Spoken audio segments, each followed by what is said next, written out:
Bayangkan, sebuah dunia ketika agama, kekuasaan, dan ambisi bercampur menjadi satu. Sebuah perang yang diklaim suci, tapi dipenuhi darah, pengkhianatan, dan kepentingan politik. Inilah Perang Salib.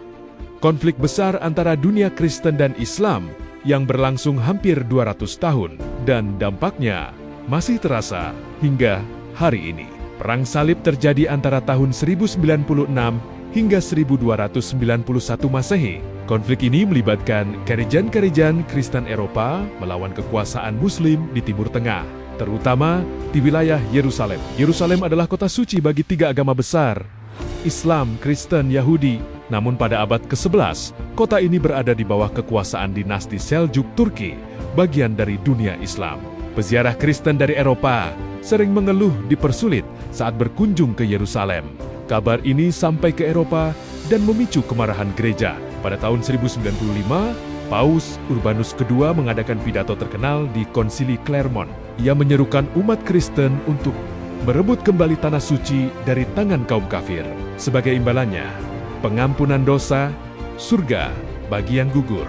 Seruan ini disambut luar biasa. Perang Salib pertama dimulai dengan gelombang besar rakyat biasa, petani, buruh, bahkan anak-anak.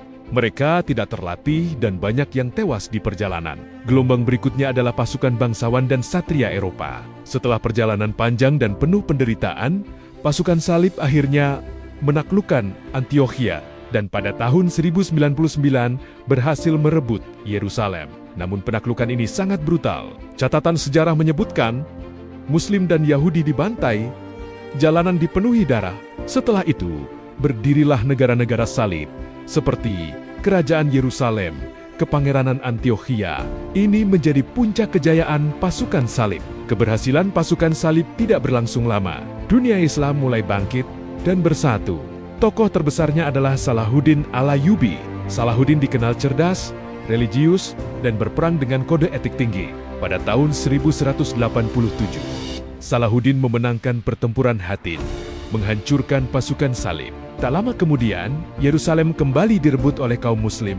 Berbeda dengan pasukan salib, Salahuddin tidak membantai penduduk, memberi perlindungan bagi warga Kristen, dan mengizinkan mereka pergi dengan aman. Sikap ini membuatnya dihormati, bahkan oleh musuh. Kehilangan Yerusalem membuat Eropa marah.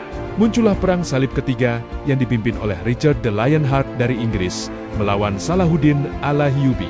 Perang ini penuh pertempuran sengit.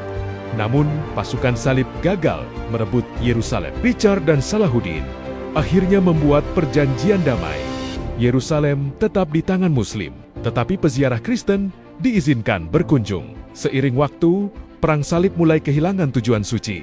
Perang Salib keempat bahkan tidak menyerang Muslim, justru menjarah Konstantinopel, kota Kristen sendiri. Ini menunjukkan bahwa Perang Salib bukan lagi soal agama, tapi soal kekuasaan dan harta yang membuat kepercayaan terhadap gereja mulai menurun di Eropa. Benteng terakhir pasukan salib, Acre, jatuh pada tahun ke-1291.